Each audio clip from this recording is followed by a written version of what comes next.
Dalam Al-Quran, surat Al-Kahfi menjadi salah satu surah yang penuh pelajaran tentang kesabaran, keimanan, dan kebijaksanaan di balik ujian. Di antara kisah yang Allah sampaikan di dalamnya, terdapat satu kisah yang unik, yaitu pertemuan antara dua manusia pilihan Allah, Nabi Musa dan Khidir. Kisah ini bermula ketika Nabi Musa, seorang rasul yang diutus untuk kaumnya, Bani Israel, ditanya oleh salah seorang muridnya, "Kalau begitu, siapa yang paling pintar?" Nabi Musa terdiam. Kemudian muridnya bertanya kembali, "Siapa orang yang paling pintar?" Spontan, Nabi Musa menjawab, "Aku." Namun Allah menegurnya dengan lembut. Melalui wahyu, Allah memberitahu bahwa ada seorang hambanya yang diberi ilmu khusus, ilmu yang tidak dimiliki oleh Musa. Dialah Khidir, seorang hamba soleh yang dianugerahi ilman ladunia, ilmu langsung dari sisi Allah, yang mengajarkan tentang rahasia takdir dan hikmah di balik setiap kejadian. Mendengar itu, Nabi Musa tidak marah atau tersinggung. Ia justru berkeinginan untuk menemui hamba tersebut dan belajar darinya. Sebagaimana disebutkan dalam Al-Quran, Aku tidak akan berhenti berjalan hingga aku sampai di pertemuan dua lautan, atau aku akan berjalan bertahun-tahun lamanya. Allah pun memberi tanda kepadanya, tempat pertemuan dua laut, Majma' al-Bahrain. Itulah lokasi pertemuan dengan Khidir, dan tanda yang diberikan adalah seekor ikan. Ketika ikan itu hilang, maka Musa telah sampai di tempat yang dimaksud.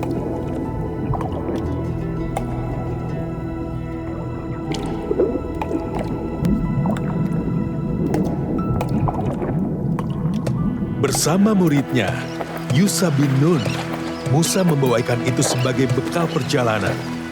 Setelah menempuh perjalanan panjang, mereka berhenti untuk beristirahat di sebuah batu besar. Keesokan harinya, Nabi Musa dan muridnya meneruskan perjalanan.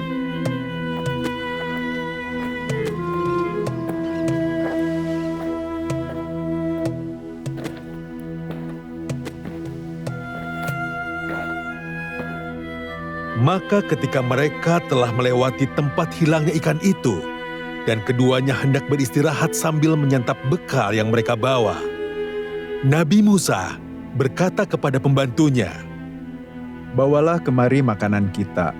Sungguh kita telah merasa letih karena perjalanan kita yang jauh pada hari ini."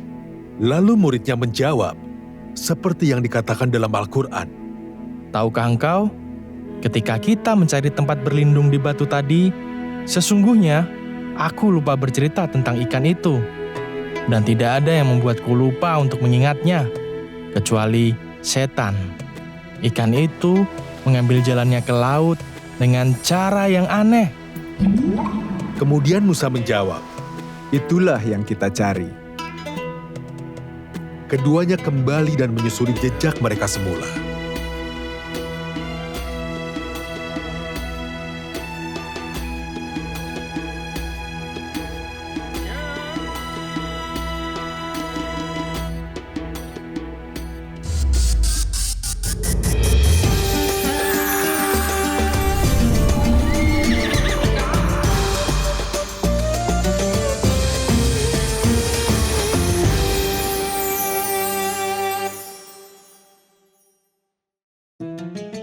Sering lihat standar pasangan di sosmed yang cuma bahas harta dan kemewahan?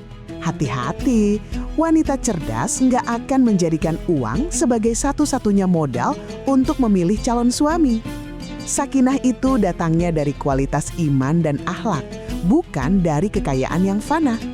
Karena nyatanya, materi tanpa ketaatan seringkali hanya menyisakan arogansi dan pengkhianatan. Pilihan terbaik adalah dia yang kaya akan tanggung jawab dan takut kepada Allah Subhanahu wa Ta'ala. Sebab Pria yang mencintai penciptanya mustahil akan merendahkan atau menyia-nyiakan pasangannya. Lantas, apa saja kriteria kaya yang sebenarnya sesuai anjuran Nabi agar rumah tangga tetap berkah?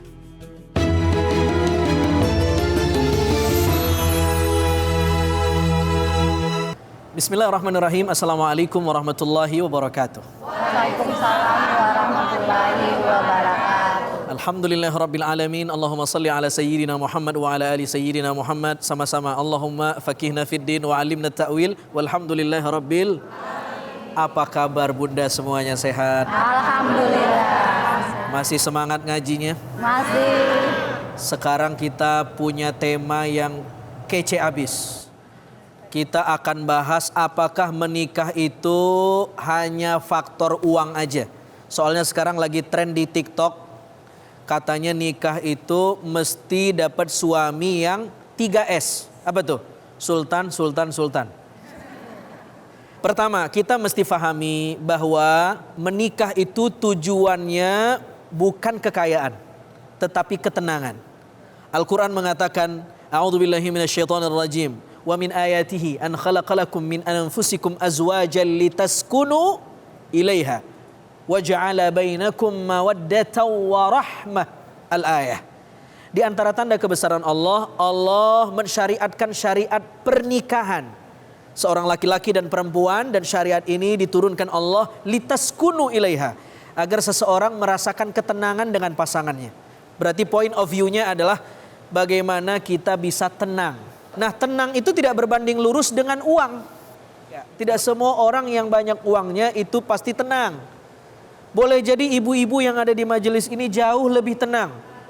Meskipun uang belanjanya sederhana, rumahnya sederhana, bajunya sederhana, tapi tidur tidak harus minum obat. Motivasi menikah adalah sakinah, ketenangan. Dan ketenangan itu sifatnya bukan fisik, tetapi emosional dan spiritual. Coba lihat. Kalau kita masuk rumah ada keset kaki, bacaannya apa? Welcome home. Betul nggak? Apa artinya? Selamat datang di rumah kan? Dia tidak menyebutkan welcome house, tapi home. Apa beda home sama house? Kalau house itu rumah yang fisik. Tinggalnya di mana? Semeter tanahnya berapa? Tingkat berapa? Bangunannya kuat apa enggak? Tetapi kalau home itu rumah spiritual. Rumah emosional. Berapa banyak orang yang rumahnya gede tapi rumah tangganya hancur. Rumahnya kaya tapi rumah jiwanya rusak. Tapi ada orang yang rumahnya sederhana di kampung. Kalau makan cuman sayur asam sama sambal ati. Artinya ketenangan tidak diperoleh dari fulus, tetapi dari mindset, dari cara pandang, dari cara bersyukur, dan seterusnya dan seterusnya. Yang kedua, coba lihat Al-Quran surah Furqan ayat 74. Allah Subhanahu wa taala mengajarkan kita doa agar mendapatkan pasangan yang antizong. Apa doanya? Rabbana hab lana min azwajina wa dzurriyyatina qurrata a'yunin waj'alna lil muttaqina imama. Ayat ini mengajarkan kita agar meminta pasangan yang qurrata a'yun. Apa itu qurrah? Qurrah itu sesuatu yang menyejukkan. Tetapi jika Al-Quran mengungkapkannya dengan kata qurrah, itu sejuk tidak dalam bentuk fisik. Karena kalau dalam bentuk fisik namanya bukan qurrah, tapi bardah. Kuni bardan wassalama. Kalau qurrah, kesejukan yang sifatnya batin.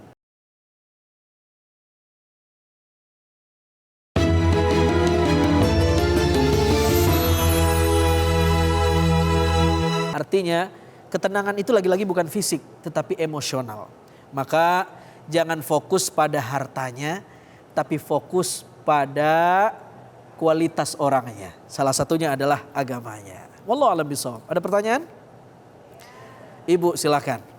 Assalamualaikum warahmatullahi wabarakatuh. Saya Ibu Aflina.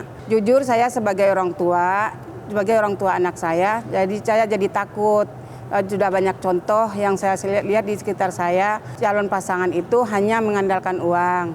Dan banyak terjadi kejadian yang tidak punya akhlak, dan akhirnya cuman pamer dengan harta dan akhirnya berselingkuh. Dan saya tanyakan bagaimana cara kita mengatasi supaya calon pasangan anak saya itu bisa memperkuat kualitas agamanya dan tidak mengandalkan kebahagiaan dengan harta. Assalamualaikum warahmatullahi wabarakatuh.